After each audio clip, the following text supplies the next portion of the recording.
Livro Nossa Senhora de Fátima, William Thomas Walsh. Prefácio do autor. A primeira edição do livro em 1947. A mais singular e mais bela das histórias que já ouvi refere-se a um episódio que se deu entre 1916 e 1920 na região montanhosa chamada Serra d'Aire, centro geográfico de Portugal. 3 pastorinhos, dos quais 2 meninas, a mais velha de 10 anos e a mais nova de 7, e um menino de 9, contaram ter visto 6 vezes uma senhora, toda vestida de luz, em cima de um arbusto. Falava-lhes e logo após desaparecia. Na última das aparições, na presença de 70.000 pessoas, realizou um admirável milagre para provar a veracidade do que as crianças diziam. 2 dos pastorinhos morreram pouco depois, como a senhora predissera. O tempo confirmou mais tarde as outras profecias. A Revolução Bolchovista, os horrores da Segunda Guerra Mundial e a ameaça do marxismo, que chegou a pairar sobre o mundo todo. A senhora afirmou que, se os seus desejos fossem atendidos, ela haveria de converter a Rússia e a paz reinaria no mundo. Do contrário, muitas nações da terra seriam flageladas e escravizadas. A terceira pastorinha vive ainda. Tinha 40 anos por ocasião deste relato e residia como irmã leiga no Instituto de Santa Doroteia, sob o nome de Maria das Dores. Tive ocasião de conversar demoradamente com ela, e nessa longa conversa pude colher elementos preciosos para este livro, que além disso se baseia amplamente nas 4 primeiras memórias escritas por ela. A mensagem que lhe cumpria revelar fora-lhe confiada, estou convencido, por aquela que é efetivamente a rainha do céu e da terra. Aquela cuja beleza, poder e bondade foi o tema dos profetas e dos santos durante centenas de anos. Dela escreveu Isaías: uma virgem conceberá e dará à luz um filho. E Salomão perguntou: quem é essa que surge como a aurora, bela como a lua, brilhante como o sol, terrível como um exército em ordem de batalha? O arcanjo Gabriel saudou-a com essas palavras: salve, cheia de graça, o Senhor é contigo. És bendita entre todas as mulheres. E ela profetizou mais tarde: doravante, todas as gerações me chamarão bem-aventurada. Por várias vezes, essa senhora mudou o curso da história. O seu rosário, pregado por São Domingos, lançou por terra a heresia dos albigenses, que ameaçava destruir a sociedade europeia. Conservou durante séculos na Irlanda a fé vivida e o amor à liberdade. Conseguiu a vitória dos cristãos na Batalha de Lepanto, salvando a cristandade do domínio muçulmano. Foi sob sua especial proteção que Colombo partiu para descobrir o Novo Mundo, trocando o nome da sua nau, Maria Galante, pelo de Santa Maria. Todas as tardes, assim que o crepúsculo começava a envolver o desconhecido e terrível mar dos Sargassos, os seus marinheiros reuniam-se no convés para entoar o hino das vésperas. Salve, Rainha, Mãe de Misericórdia, vida, doçura e esperança, nossa salve. Os católicos das Américas, seguindo essa tradição, puseram os seus países sob a proteção de Maria Imaculada, e não se pense que qualquer nova ordem do mundo, por violenta que seja, há de poder empanar-lhe a memória. Porque no final dos tempos, antes da consumação dos séculos, aparecerá no céu o sinal predito por São João no Apocalipse. Uma mulher vestida de sol, com a lua debaixo dos pés e uma coroa de 12 estrelas sobre a cabeça. Ninguém que crê em Deus e na imortalidade da alma poderá ter por inverossímil que a Mãe de Cristo, o Verbo encarnado, se tenha revelado nas várias crises do mundo a pessoas privilegiadas. Dessas aparições, muitas foram confirmadas, como nos tempos modernos, as de Lourdes, a Santa Bernadette. Mas por que deveria Nossa Senhora aparecer em Portugal em 1917 e num lugar tão deserto e inacessível como é a Serra d'Aire? Antigamente, levava-se um dia inteiro para chegar a Fátima. Percorriam-se esses 150 quilômetros ao norte de Lisboa, primeiro de trem e depois de ônibus ou automóvel.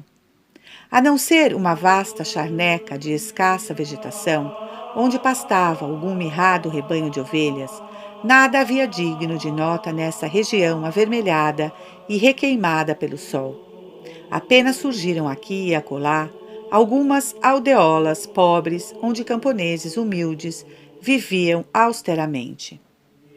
Ao tentarmos uma explicação para este fenômeno, devemos compreender que a Mãe de Cristo aparece onde Deus quer e onde lhe apraz.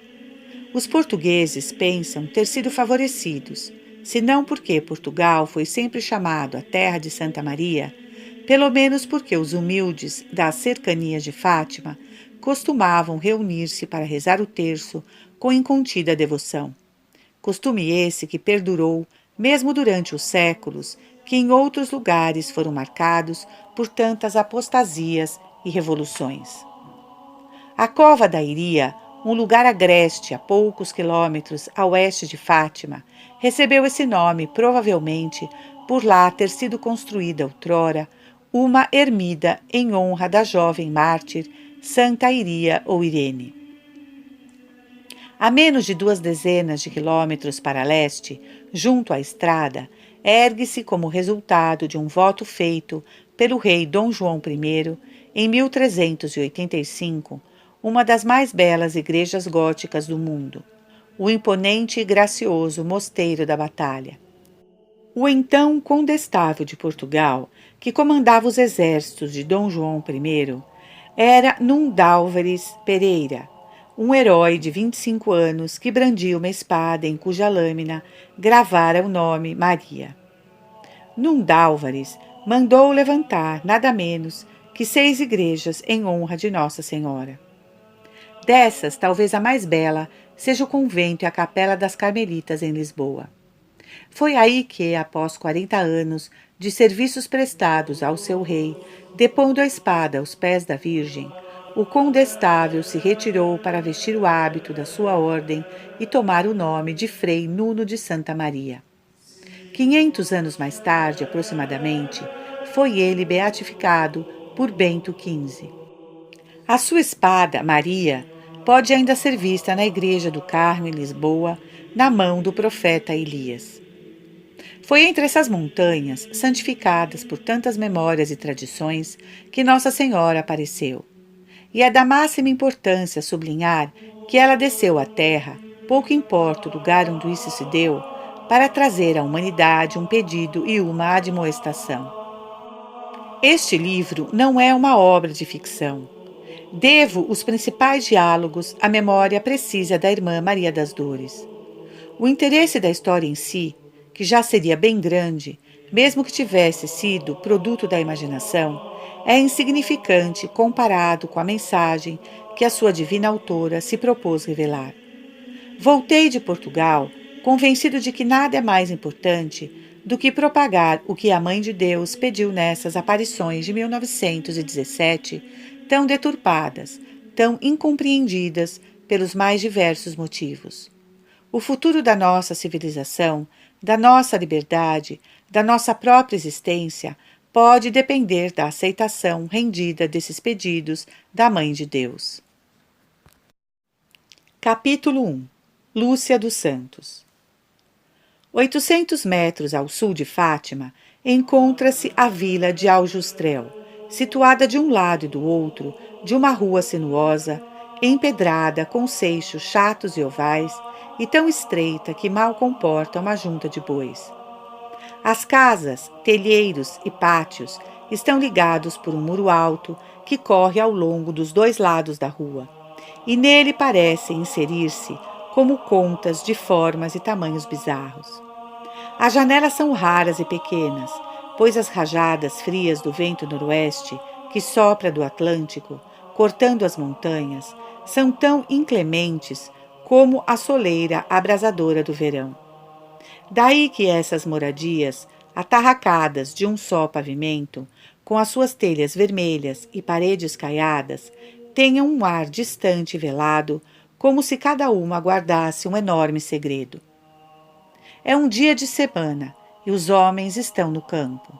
Mas, entrando e saindo dos interiores sombrios, vêm-se passar mulheres baixas, de feições finas, crianças de olhos lindos, dentes brilhantes, movimentos graciosos e porte ereto, mesmo sob o peso dos 12 a 15 litros de água que transportam em cântaros de barro. Os pés descalços, empoeirados, mas bem feitos, não parecem sentir as asperezas das pedras pontiagudas, nem tampouco as faces risonhas denotam contrariedade com as moscas e outros insetos que zumbem, no verão, em torno dos pátios e estrebarias onde se encerram os animais. Um burro zurra, um cão ladra, um galo canta, uma junta de bois arrasta-se pesadamente pela estrada fora. O ar está saturado de odores, entre os quais se podem distinguir o dos pinheiros agrestes e dos arbustos sempre verdes, o das hortelãs silvestres e das cebolas, das ovelhas, cabras e galinhas. E dominando-os todos, o odor acre e úmido do solo. Não há nada aqui que lembre o cheiro a pescado de Lisboa ou do Porto. Os rubros campos e o vestuário desta gente estão impregnados de aromas.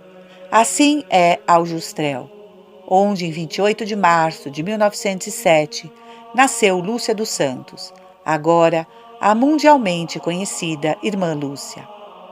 A casa em que cresceu e que os peregrinos hoje visitam é a mesma em que mora sua irmã mais velha, Maria dos Anjos, mulher paciente e cortês, dos olhos escuros e sinceros. A sala de estar está rusticamente mobiliada com uma mesa, uma cadeira e duas velhas arcas de madeira onde se guardam roupas e mantimentos. Alguns quadros piedosos enfeitam a parede nua. Uma abertura do telhado, bem sobre o orifício no teto de madeira, deixa entrar um raio de sol que permite perceber melhor, num pequeno quarto adjacente, o velho tear que pertenceu à mãe de Lúcia. Há somente um quarto de dormir com uma cama de ferro que ocupa metade do quarto. Um vaso de plantas repousa no peitoril da janela minúscula. Maria dos Anjos explica que também a cama pertencia à casa de seus pais e que nela nasceu Lúcia. Lúcia era a caçula e Maria a mais velha dos 7 filhos de Antônio dos Santos, pequeno agricultor e criador de ovelhas que possuía algumas terras em vários lugares da Serra d'Aire. Era um homem de aparência agradável, olhos escuros e apaixonados. Sua esposa, Maria Rosa, era católica, praticante, fervorosa, um tanto severa, baixa, corpulenta e forte. Seus traços varonis refletiam uma doçura grave e só em raras ocasiões se distendiam num sorriso maternal. As futilidades não lhe interessavam. Nunca tivera tempo para isso. Foi essa mãe de forte têmpera que Lúcia rememorou quando, ao escrever as suas memórias, começou a evocar as primeiras reminiscências. Pôde lembrar-se de como se aninhava entre seus braços rijos e de como, já desde então, tinha consciência da sua personalidade e das suas próprias ações. Uma das primeiras coisas de que se recorda é de ter aprendido a Ave Maria dos lábios maternos. Esta antiga oração, que começa com as palavras de um anjo, é bela em todas as línguas, mas, em português, as sílabas parecem adquirir um ritmo peculiar e inesquecível. Ave Maria, cheia de graça, o Senhor é convosco. Bendita sois vós entre as mulheres, e bendito é o fruto do vosso ventre, Jesus.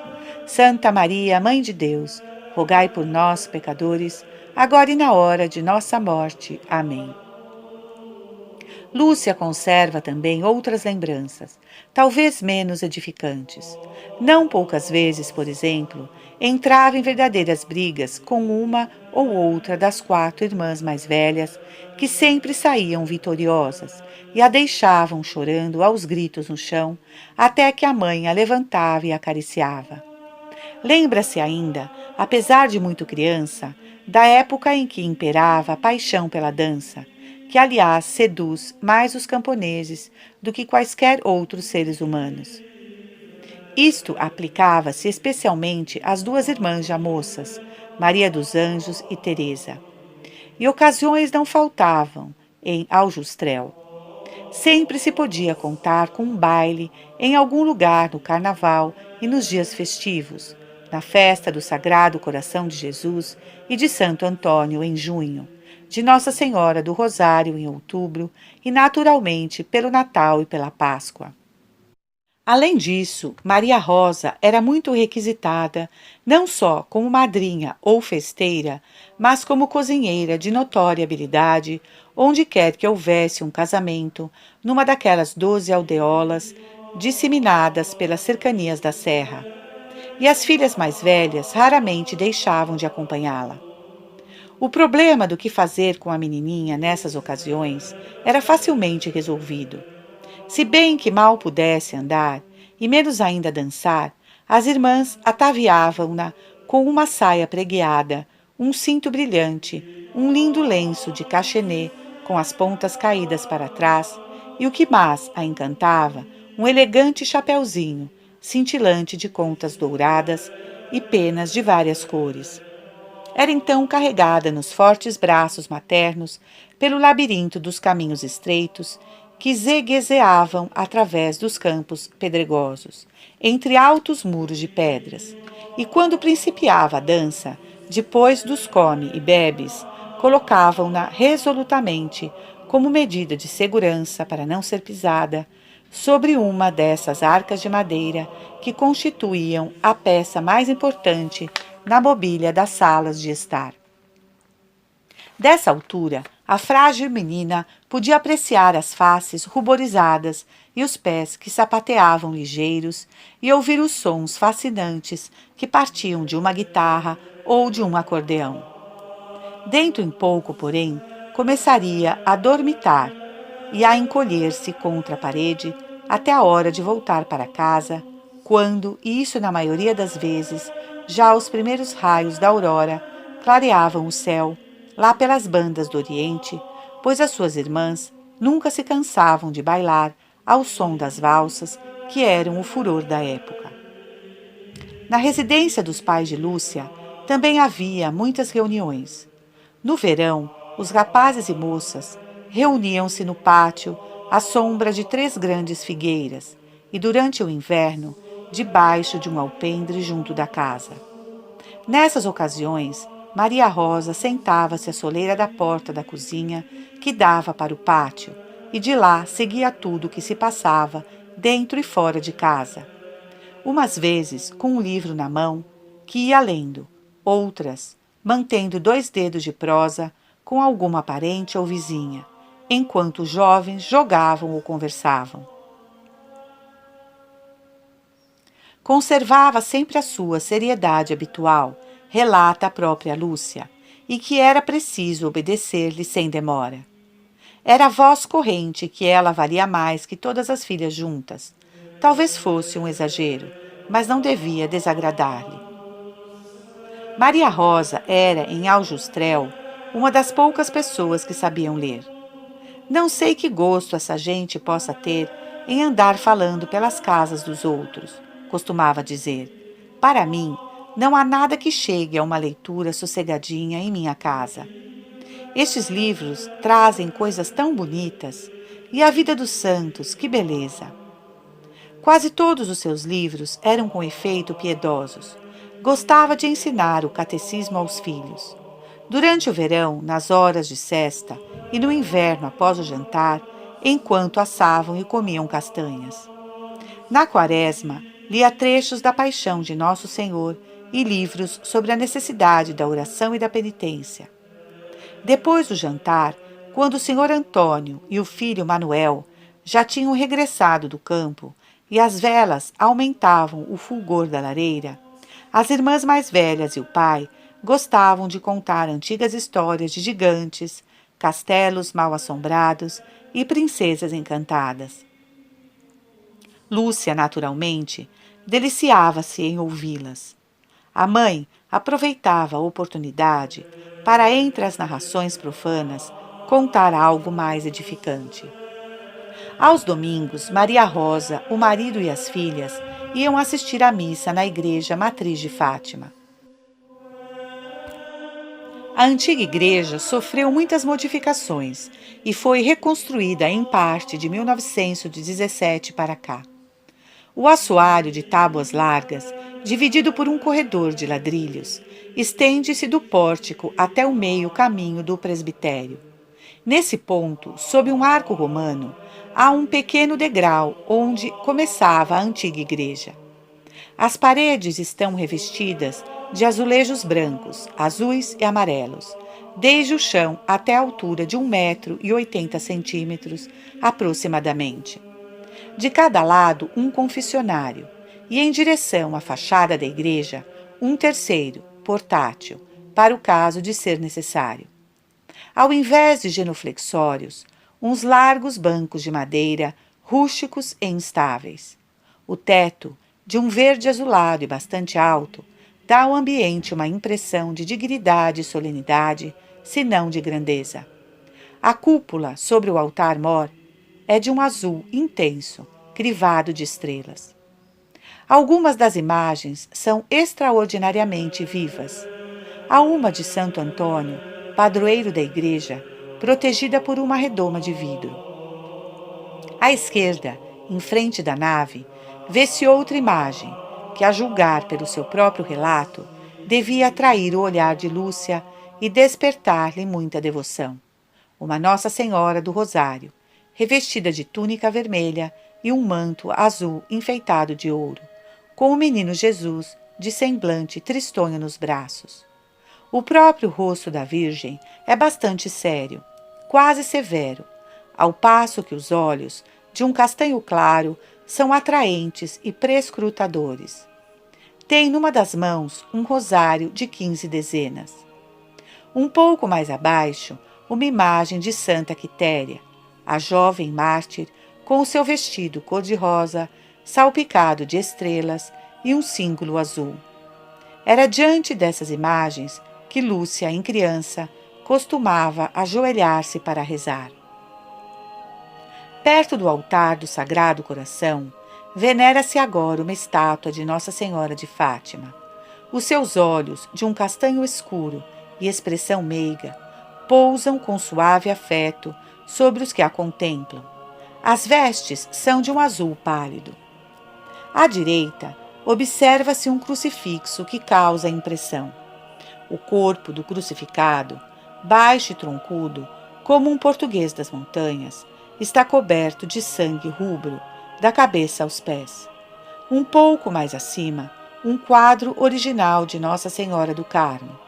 O menino Jesus, em seus braços, segura um escapulário em cada mão, e ambos contemplam uma cena do purgatório.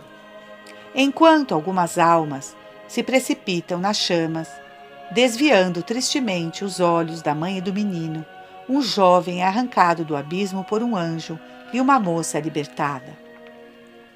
Aos domingos e dias de preceito, acorriam grupos de famílias vindos dos aldeolas da Serra d'Aire, que esperavam pela hora de entrar na igreja, espalhando-se pelos campos baldios das proximidades, com seus cântaros de barro, cestas de provisões, burros, mulas e carroças de várias espécies.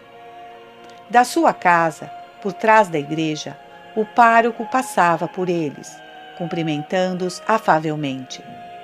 O sino do campanário espraiava suas notas sonoras por milhas além, através do ar límpido e ensolarado. As mulheres entravam e ocupavam os bancos perto do presbitério, enquanto a maior parte dos homens e dos rapazes, salvo os que iam comungar, permaneciam no fundo. Começava então a missa. Nesse tempo, era costume prepararem-se as crianças para a primeira comunhão lá pelos 9 ou 10 anos de idade.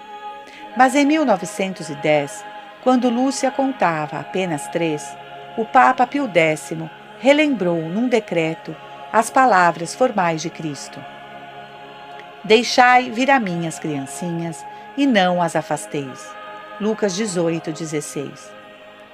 Possivelmente Maria Rosa conhecia esse documento, porque quando a sua pequena tinha apenas 6 anos, achou que já podia preparar-se para receber Jesus oculto no Santíssimo Sacramento.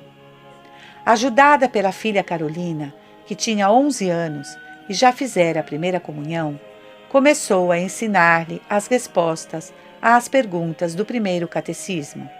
E quando por fim lhe pareceu que a sua aluna estava suficientemente preparada, mandou-a assistir, em companhia da irmã, às aulas de doutrina que o prior dava às crianças.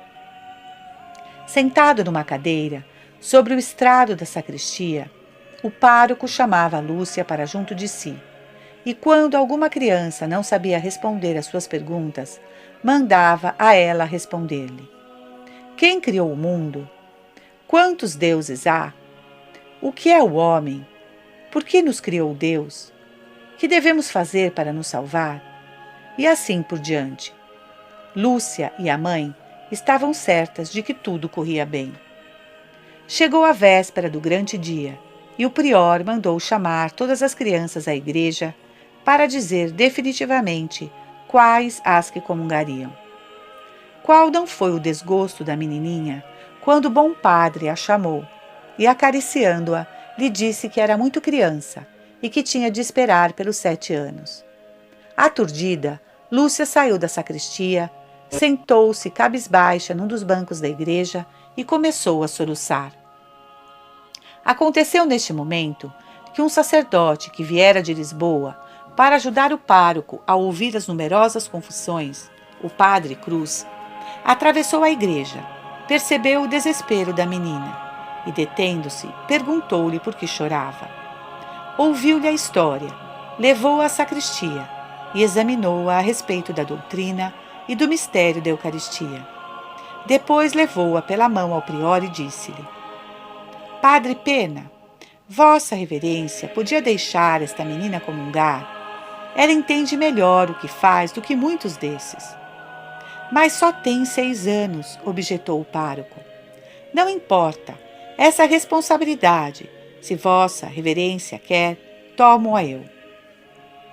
Era um homem bom e humilde, mas enérgico, e o prior cedeu. A menina voltou radiante para casa e a mãe começou imediatamente a prepará-la para confessar-se naquela mesma tarde. Ao chegar à igreja, Lúcia disse à mãe que queria confessar-se com aquele padre de fora, e foi no confessionário móvel que o padre Cruz ouviu a sua primeira confissão. Que graça imensa! O famoso pregador era considerado por muitas pessoas em Portugal como um verdadeiro santo e dificilmente deixava de comunicar uma pequena chispa do seu amor de Deus a quem quer que com ele conversasse, mesmo que fosse uma criança. Era um homem alto, dos seus 50 anos, um pouco curvado devido aos estudos e às austeridades. Quando Lúcia acabou de contar as suas faltas, ouviu fazer-lhe uma recomendação em voz baixa e, depois de prometer cumpri-la, rezou o ato de contrição, recebeu a absolvição e voltou para junto da mãe. Foi então que percebeu que todos à sua volta se riam. Minha filha, disse-lhe a mãe, que parecia embaraçada, não sabes que a confissão se faz baixinho, que é um segredo? Toda a gente te ouviu. Só no fim disseste uma coisa que ninguém soube o que foi. Lúcia abaixou a cabeça e não disse palavra.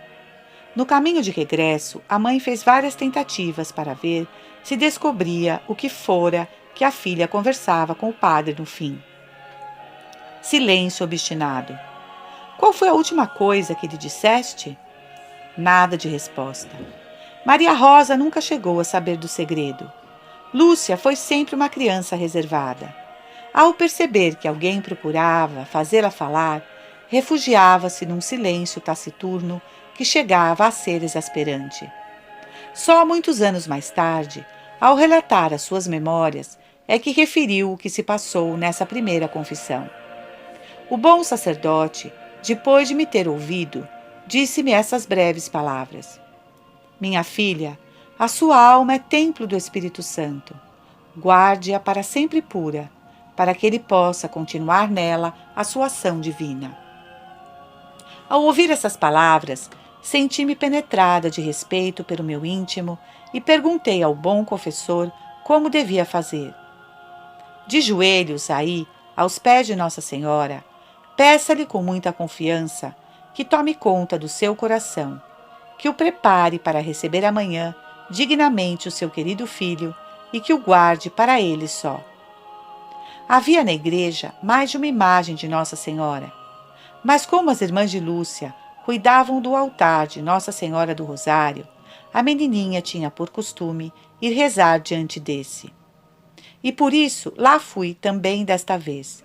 Pedi-lhe, pois, com todo o ardor de que fui capaz, que guardasse para Deus só o meu pobre coração. Ao repetir várias vezes essa humilde súplica, com os olhos fitos na imagem, pareceu-me que ela sorria, e que com um olhar e gesto de bondade me dizia que sim. Naquela noite, as suas irmãs trabalharam até tarde nos preparativos para o grande acontecimento da sua vida. O vestido novo, todo branco, precisava ser ajustado. Uma grinalda de flores, entrelaçadas, devia coroar-lhe os cabelos negros. E quando finalmente a mandaram para a cama, foi incapaz de dormir, pensando em tudo o que havia acontecido e no que iria acontecer. E se por acaso ninguém a acordasse na manhã seguinte para a missa? Levantava-se a todo instante para perguntar que horas eram. Parecia que a madrugada nunca chegava. Por fim amanheceu, e Maria, a irmã, veio chamá-la.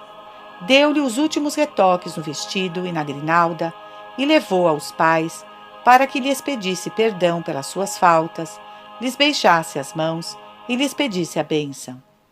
A menina obedeceu e eles a abençoaram.